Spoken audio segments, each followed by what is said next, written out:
Welcome back, everyone. In our next session, we have Abhas Maldahiyar, architect and urban designer, amateur historian, fellow FIHCR, in conversation with Nandini Sengupta, journalist and author, about his book, Babar the Chessboard King. This book is an outcome of the Rajiv Circle Fellowship Program of the Motwani Jadeja Foundation. Namaskar, good evening to everybody. It is my absolute privilege to be in conversation with Abhas, who has written this wonderful book on Babar.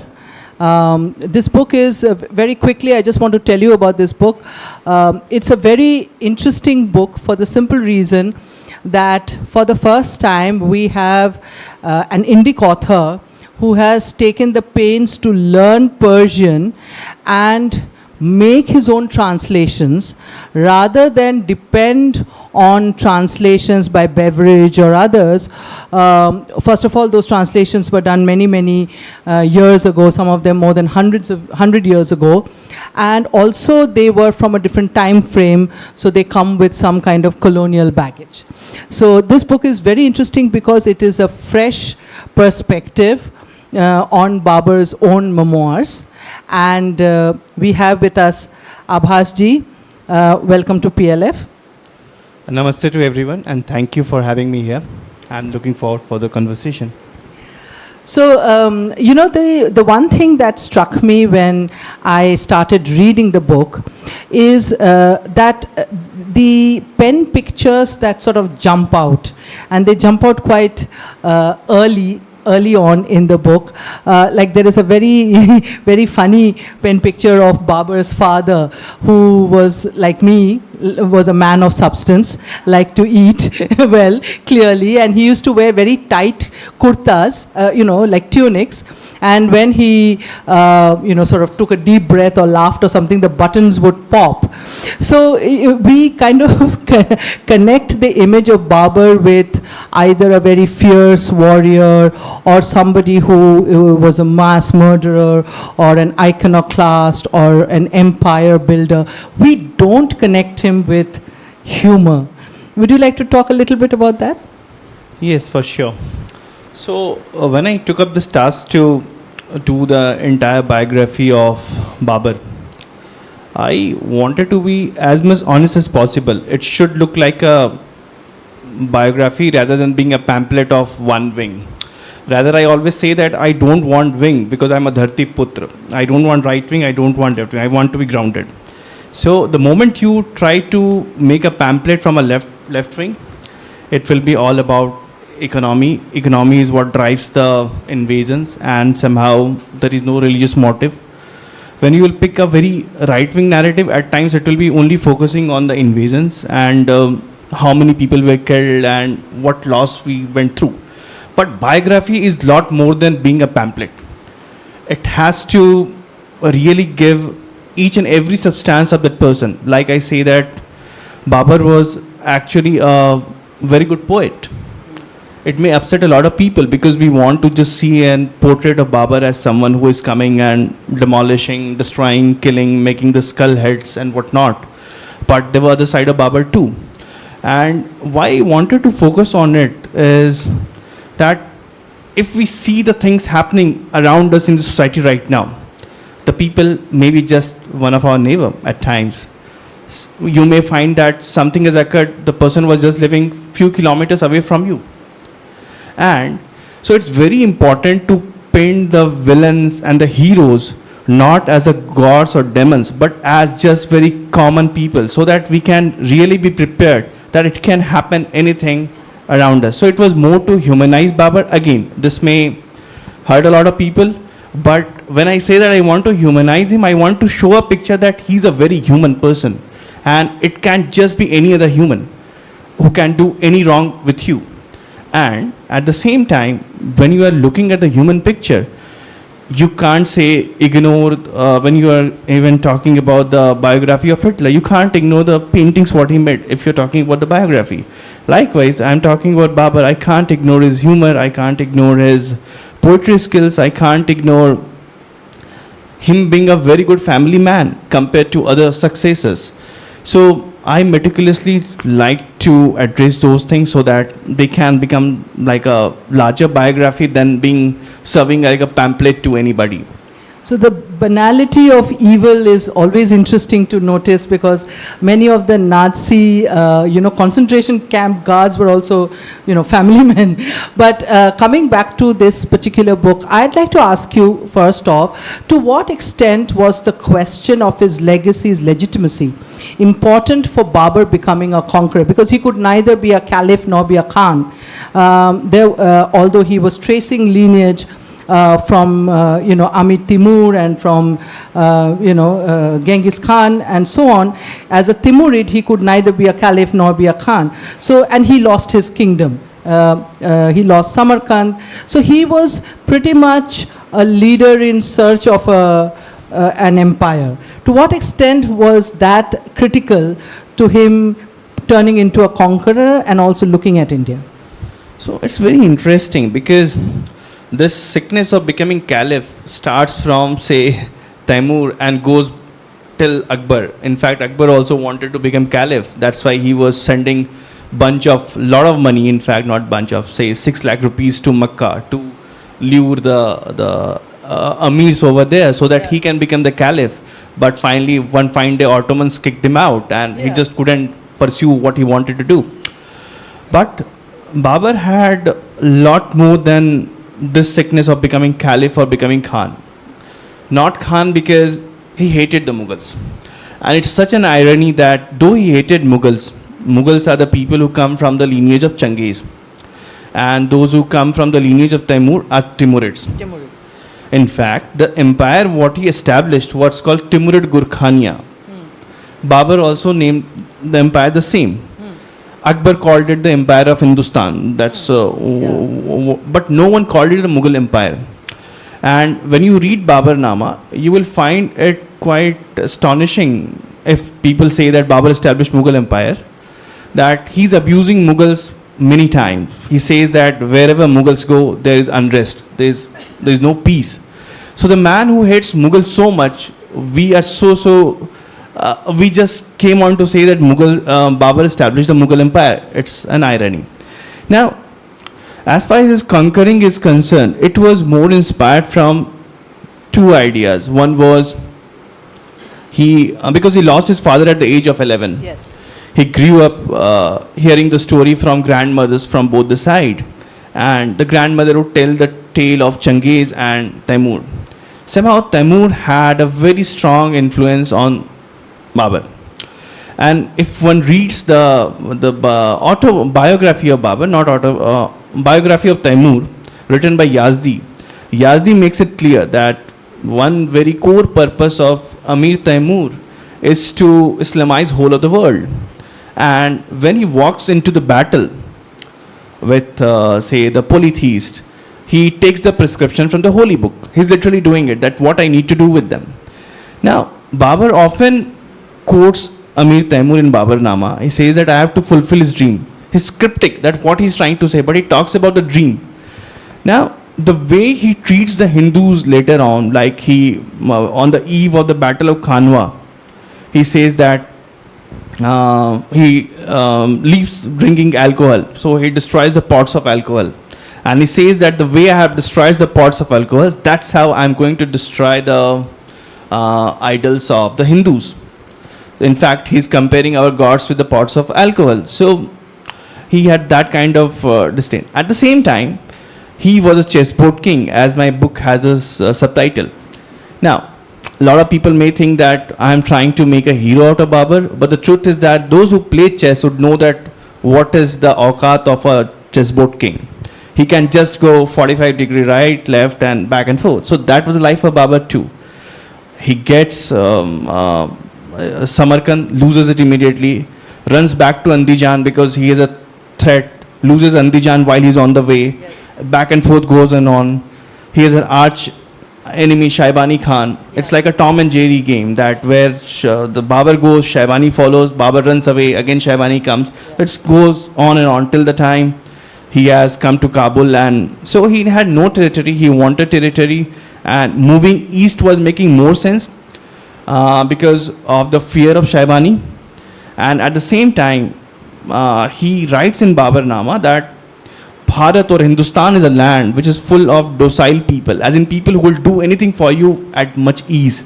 He talks about a lot of wealth in terms of gold and silver, flowing gold and silver.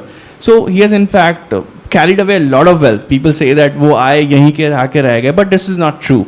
In fact, Babur carried a lot of money, sent it to Samarkand, Uzbekistan. He did so. And it is said that in Kabul, after the Battle of Panipat, at least one silver coin was given to each and every soul. At least a minimum of one silver coin.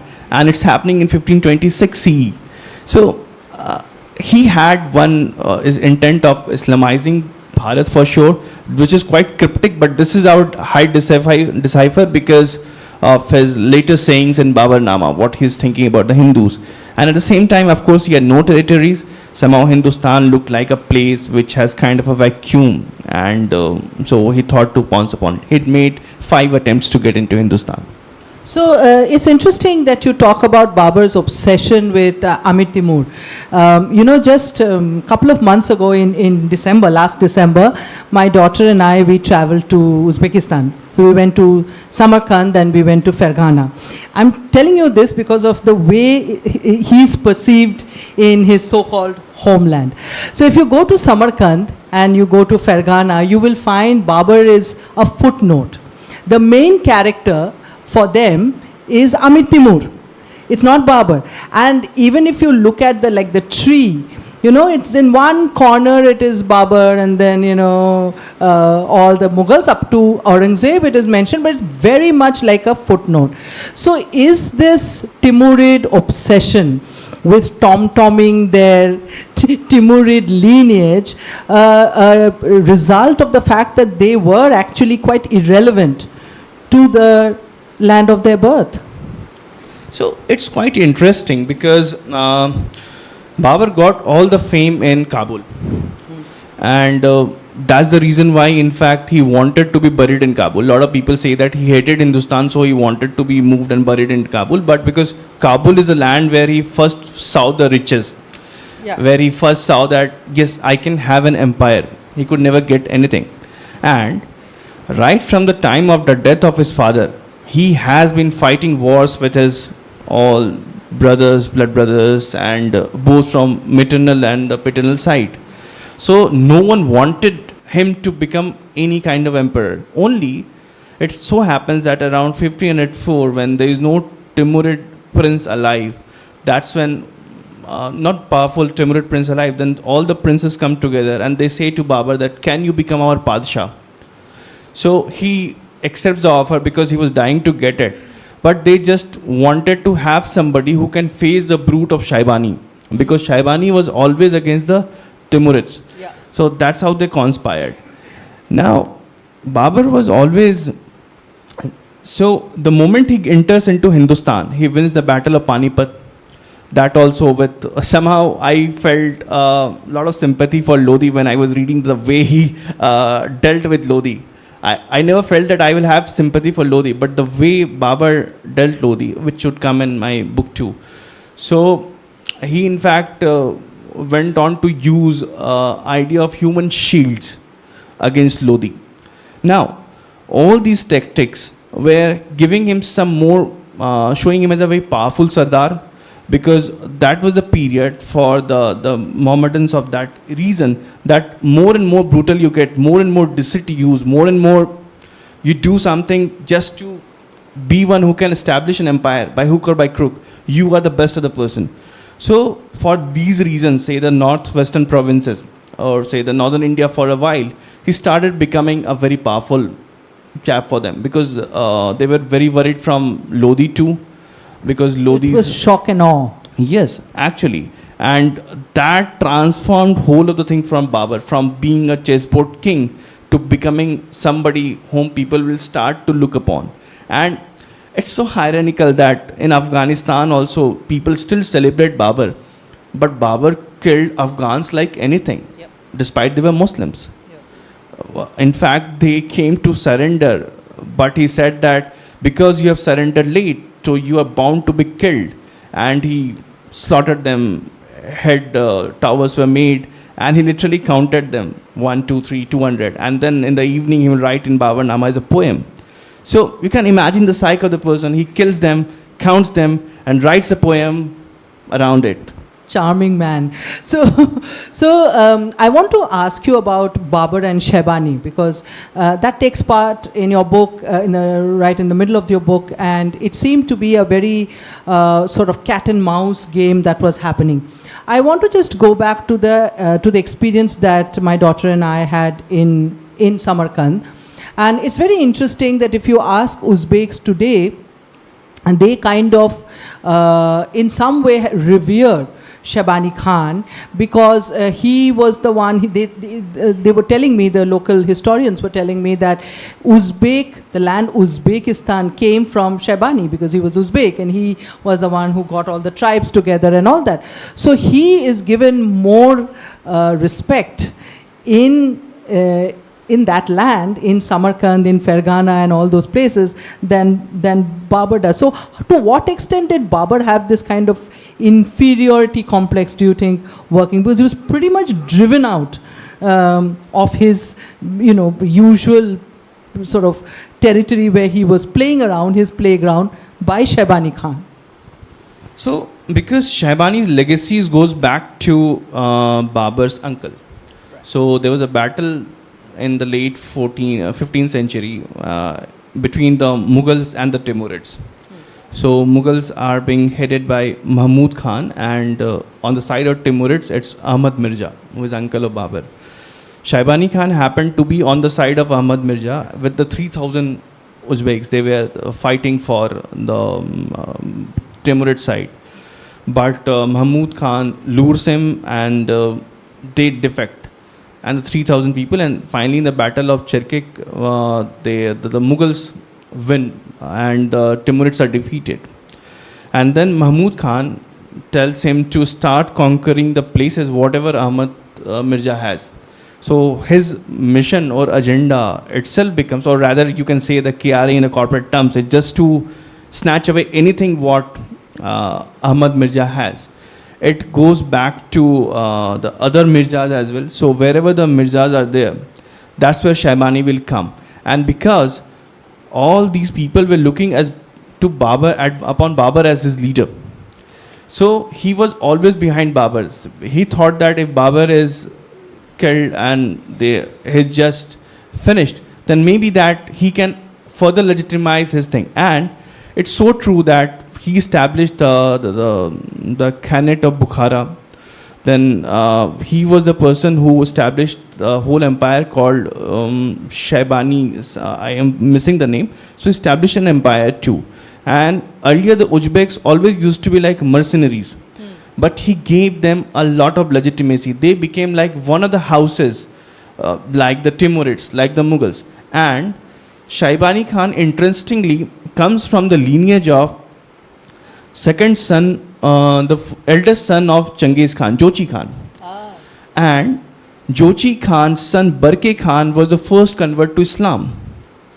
Okay. And Barke Khan and Heligu Khan had a battle on the idea of Islam, actually, because Heligu was... So Shaibani had bigger bragging rights. Yes, indeed he had, because that's where the conversion became, and the Mughal Empire changed drastically. They were known for their secularism. In fact, in killing, they killed everybody without asking religion. They were a secular killer. But things changed post this battle. So was Babur also a secular killer? You were just talking about the number of Afghans that he put to the sword. He waged many battles before he came to India. Before the Battle of Panipat, there were several battles that he waged in Shiraz and elsewhere.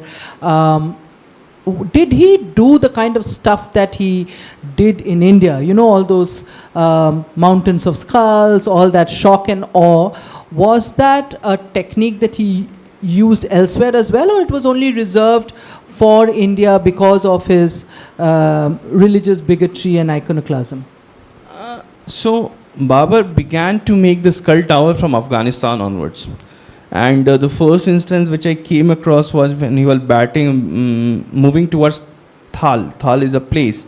And while he's making a move, the instance which I told you a few moments back, that few Afghans did not surrender to him. Right. And they were I think they were Hajara tribe. And they choose not to surrender, and then he gets annoyed and finally defeats them in some small skirmish. And when they get defeated, he finally butchers them all and slaughters and makes he makes two towers of 200 head each. So he began from here. The only difference that he did in India and what he did beyond India was that he declared it as a jihad. It was an open jihad by the sword. And one can say that for the matter of politics, it may be to incite his fellows, his soldiers and his comrades, etc. But whatsoever it may be, jihad was certainly invoked. And he compared himself with Ghazni and Ghori. He does not compare himself with anybody else, but with Ghazni and Ghori. And who are Ghazni and Ghori? They are the worst Butchikans or the idol breakers whom we ever saw. Yes. And he says that after Prophet Muhammad, the two people who could come from Tramontana is a hilly area of Afghanistan, who could come to Bharat, Hindustan, fulfill the agenda. We don't know what agenda is talking about, and could have ruled, but they did not rule. But I am one who is going to repeat exactly what they did, but I am going to rule. Okay. So he mentions it. So you get it complete clarity that, so it's not that the Muslims did not fight with the Muslims in the past, but they never invoked a jihad. In fact, in the Battle of Panipat too, it was not a jihad. Yes. Yes. So it was against Lodi. yes. Yeah. So here I'm going to sort of wade into slightly controversial territory. Can you talk about Babur being queer? Babur's gayness? Oh yes. So in fact, earlier when I used to receive the messages in the WhatsApp, I would just see that it's some WhatsApp nonsense. It cannot be true, because I knew that Taliban's throw the people from the terrace, and today Taliban may be cherishing Babur because Babur was the first person to attempt to destroy the Bamiyan Buddha. Yes. And after finally the agenda was fulfilled by the Taliban. But I couldn't believe it. But when I was going through the Baburnama, I was taken aback, because it happened in the period of his first marriage.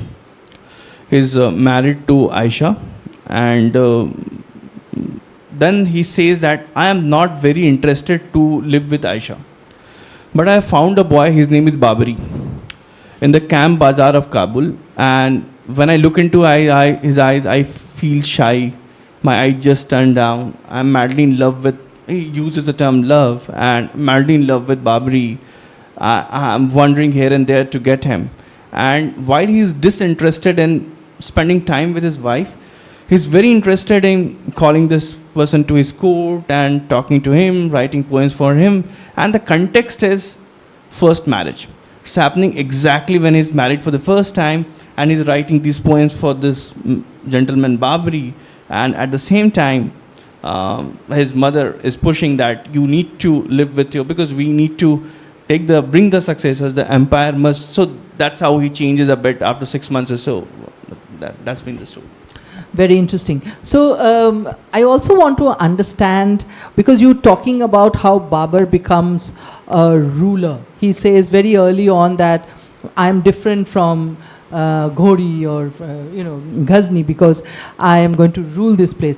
Can you sort of tell us from the Baburnama what kind of points do you glean? What kind of ruler did he see himself as of this land that was intrinsically foreign to his way of life? So for Babur, he was not very sure that whether he will be able to rule or not, though he aspired to do so. And till the Battle of Panipat, still he was thinking that what's going to come up, because then comes the Battle of Bayana. People talk about Battle of Khanwa, but no one talks about Battle of Bayana. So that was so terrifying for the people fighting on the side of Babur that they denied to go into the Battle of Khanwa, because in fact Babur himself writes that they say that they are seeing those Rajput warriors in the dreams. They can't go. Can you please give more references, because many so-called historians constantly tom-tom about how the Mughal armies inspired dread, and how we, the local Indians, the Rajputs, the other Hindu tribes or soldiers were terrified by the invaders. That is why we lost all our battles. Please give us examples of how terrified the Mughals were when they saw the Rajput defenders. Yes. And it's so interesting that Babur himself, because see, Babur was writing a diary. He was not sure that it will be published and we will be debating and discussing this 2024 and so on and on. So it was just a personal diary to him. So he gave almost every real account. And when he talks about those dreams, he has literally spoken that they see that Rajputs are coming with 2 swords in their hands and they're slaughtering the soldiers. So they deny to come into the battle. And in fact, in Battle of Khanwa too, Babur was not very sure that he's going to win. And though he had looked for the omen, they believed in astrology to a large extent. And so it was only the inclusion of the ammunitions, etc., which there was a man named Ali Kuli who brought the technology, and he was the man behind creating all this havoc. But despite that, he writes that Rajput warriors would never stop. They would keep coming and keep coming. And in fact, the account of Battle of Khanwa should better be read through the whole Fatah-Nama, what his other person wrote for him. In Fatah-Nama, where it's spoken about how he has won the battle against the Kafirs, how he has won the battle against the Hindus, but at the same time, they're talking about the valor of the Rajputs and the fear that we are going to lose the battle. Like, it almost seems that almost till the 75% of the battle, they were not sure that they're going to win it. It's very much obvious from the narrative of the Babur-Nama. So, again, as far further we go, then there are a lot more skirmishes which would happen with Akbar. There is a lot with Humayun had to run for his lives, and it was not so easy for him, of course, for other factors too. And Babur had a very small extent, I would say just 10 to 15% of the land extent of Hindustan. And the large empire of Akbar was also I had calculated based on the statistics of the land which was there. So it was just 60% of the overall land of Bharat or the Hindustan which was considered back then. In fact, the Marathas at their peak had larger part than the Akbar to some extent. Now, Aurangzeb really made it a bit bigger, but that was also for a very short period of time.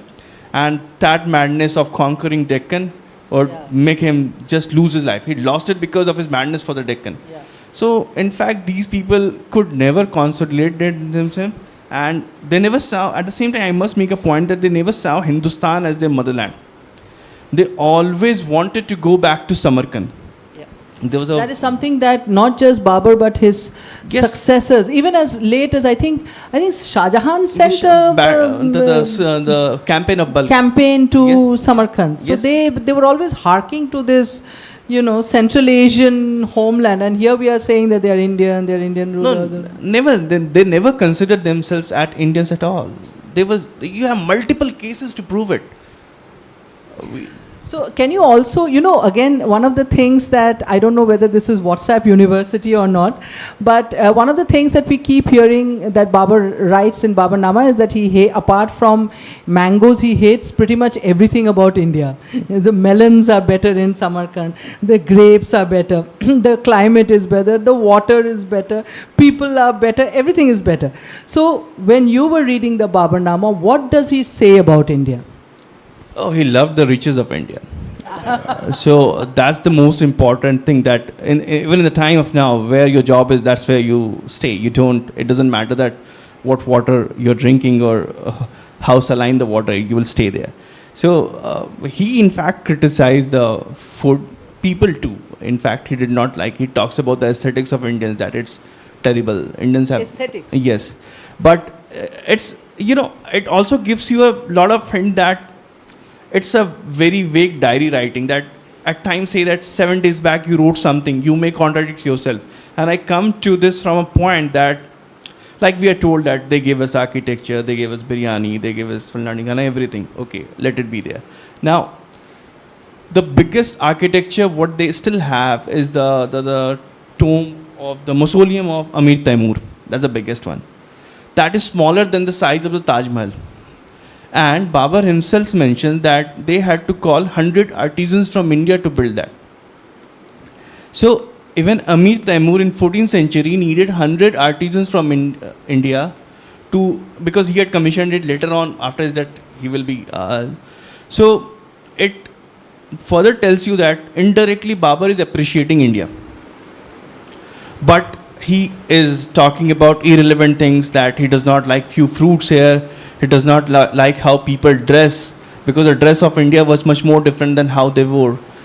He hates that how people look, like he's pointing about different features and all those. What kind of features? Yeah, he's writing about it. So it also gives you a sense that just give us some details. This is what makes the book interesting, by the way. These sort of details. What kind of things does he not like? Skin color or skin color? He talks about the skin color. Racist as well. Very he was charming very racist, and you must know that the whole army of them was set as per the birth, as in say that if I am in the army, I am standing here, then my further generation will stand only here. Someone else cannot take this position. So the position in the army where you stand in the battle is also fixed by which lineage you come from.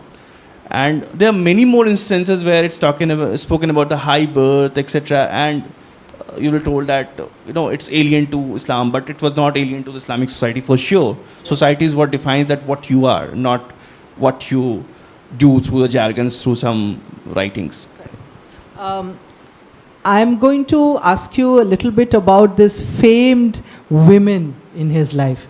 We've heard a lot about how his mom and his sister and all these people were very, very smart, capable women who had a very big influence on his life.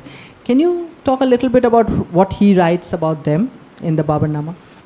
Again, as I mentioned initially, that Babur was a family man, and it's very unlike of what we see in the generations ahead, because there's an instance with Shaybani itself when the Samarkand was taken and he had to leave his sister Khanjada, and he finally meets her during the battle of when he won Kabul.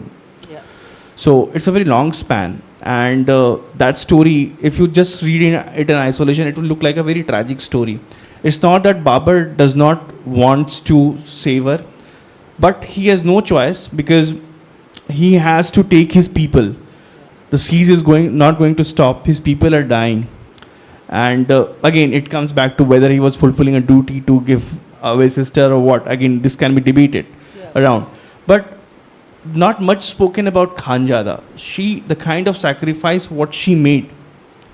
When she meets Babur later on, she says that all is well. It's, we can forget whatever happened in the past. It was for the good.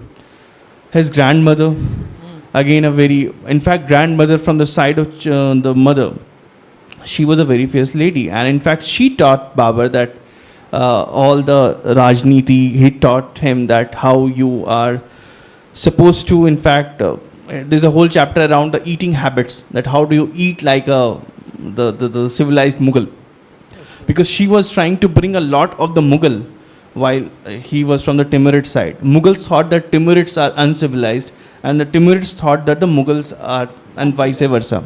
It worked like that. So they were like the kingmakers in whole of a thing. And in fact, later on, the lady who wrote Humayun Nama, Gulbadan Begum, who will come later, she is also a very powerful lady. She is almost like a kingmaker too. So what I observed is that the female folks of these houses were very powerful. They had a lot of say. I don't know whether it's coming from the society or the... Just kind of tribal in nature. Yes. Very tribe-driven kind of society. Because in the steppe society too, we see that the female were very powerful and ferocious leaders. So I believe that further continued into the life of Babur and the people who followed later on. So, one more question before we open the floor to questions from the audience. Can you talk to us about the second part of your book? What kind of surprises do we expect there? The story of Ram Mandir may change a bit. Yeah, and because again, as I said, that I am not going to bring pamphlet for anybody. History is history wing, if the wing has to be given, and we have to be grounded. Now, it's very important for us to know, like, if something has happened in our family, it's very necessary to know that who actual crime doer is. It does not matter to just run around a name. While I could just figure out that it was not Babur who actually destroyed it. And though he did many other ills, there were a lot of things. Of course, he aspired to be like a Gori Ghazni. So he didn't build it. Not at all. Neither Okay. Mir Baqi Tashkandi. There is no character as such, Mir Baqi Tashkandi. And it has happened because misreading of the original manuscript. We relied a lot on inscription which appeared in 18th century. 18th century instance had happened 16th century, and that was a bit of literature which comes from an unnamed daughter of Aurangzeb. So, but there are many other evidences which makes you believe that Aurangzeb actually destroyed it. Kashi, Mathura, Ayodhya. It makes a lot of sense. And there was this inscription has got 3 dates. One date is 935 AH Al-Hijri. 935 means 1528. It's spoken one time. Twice it speaks about 930 Al-Hijri. It means 1523. 1523 Babur was not even there. While the Persian manuscript does not talk about Mir Baqi Tashkandi coming with the army of Ayodhya, Beveridge, while translating, makes a case that Mir Baqi, it's in Persian it's Baqi Tashkandi. She said that Mir Baqi Tashkandi comes with army of Awadh ko she makes AUD. So there's a lot, and in fact, so it's a lot of gap in translation as well. Yes, and when we read in fact, the whole narrative, what the court brought in front of us, that also makes it very clear. So it's very important to find the main culprit. So that's one thing. Then So the structure was not 500 years old to begin with. Not at all. And in fact, if you see the structure, compare the mosques of Aurangzeb, Teen Gumbad. You can just go Google and you will find it out. It does not matches with the kind of mosque that Babur used to make. Okay. And yeah, a lot more are there. So I'm opening the floor to questions. I hope there'll be a lot of provocative questions. So before I give the mic to anybody to ask questions, we have his book in our bookstall, so you can grab your copies and get them signed. There's a gentleman at the back.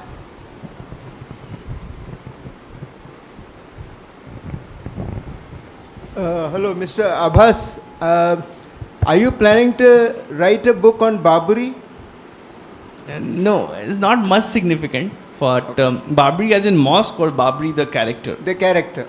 Not very significant because we don't have any much information rather than just 5 folios in Babarnama. Okay. Thank you. If you read the book, you'll see the references. Any other questions? Any other questions? As an Iranian woman, I just want to say thank you so much of this topic and PLF also. And I don't know, you know Hafiz, he's really famous poet in Shiraz. He had such a famous verse, and he mentioned because of your beauty mark, and he also mentioned because of your khale Hindu, I given Samarkand and Bukhara. Thank you so much. Beautiful. Any other questions, please? How does your book differ from the others that have been written on Babarnama, like Beveridge and others? Yes, so this began itself with a journey of looking in the mistranslations. So I could see that everyone was trying to please the reporting managers, whether it's Beveridge or the earlier people. And again, when I talk about beverage, it was very much driven from the evangelic point of view. So even when you see the evangelist in the West, there's always a polemics between Islam and it goes on. You go to in London, there's a very famous place called, which calls some corner, where people get together. They do a lot of polemics between Islam and Christianity. It goes on and on. So what I could see that beverage was very much driven by just proving that all was wrong with Babur, right? It does not mean that if one has committed a murder, he will, rest all good things, makes him a good guy. It does not mean so. But she was certainly a bit overboard on it. And we had a very less of the Indian context. Like when we are talking about the episode of Rana Sanga, which should appear in my book too. So did Rana Sanga literally write a letter to Babur? Again, Beveridge says that according to translation, it happened. But she will not give you the context. She will not give you the Mughals, the Rajput side. The folios of the Rajput side tell you a very different story. So that needed to be brought in through. Now the places where Babur is passing through, that also need to be elaborated. Like Jabulistan is one place. Jabulistan was very much a Hindu place. And in fact, we should know that this was very much Hindu till 10th century. And you will only know while we are talking about it. And I've just added more of an Indian context and tried to filter out the wrongs in the translations so that we can and it's just the start of it. I look to go ahead with Babur, Akbar, not Humayun, Akbar, Jahangir, Shah Jahan, and so on. And I want to finish till Aurangzeb. I just started reading your book. I have gone through first few chapters. Most of it feels like a translation of, I'm sorry to say, without completing the book, I am making this comment. Most of it feels like a translation of Babarnama. So have you included many other critics from other sources? Second, are there any places you find Babarnama is wrong, factually incorrect? See, Babarnama is factually wrong at many places because there is when you look at the Islamic tradition of writing, there was a lot of exaggeration. When you see that armies between the Rajputs and the Timurid hordes are compared, so Babur intentionally shows the number to be very less. But that cannot be case. Like how can an army of 3 lakh be defeated by an army of 10,000 people? It's humanly impossible. Even if you have got ammunition, etc., which comes through Ali Kuli, it is not going to make sense. So these things cannot. So using the idea of the triangulation through the sources, like you have to bring the Rajput sources to understand what exactly would have happened. Then when you are talking about Afghanistan, you have to bring more literature to really substantiate that why Hajaras did not choose to support Babur. So I have cared to address those sources too, but primarily the source is Babarnama because that happens to be the primary source to know the Babur. Any other questions? Any questions?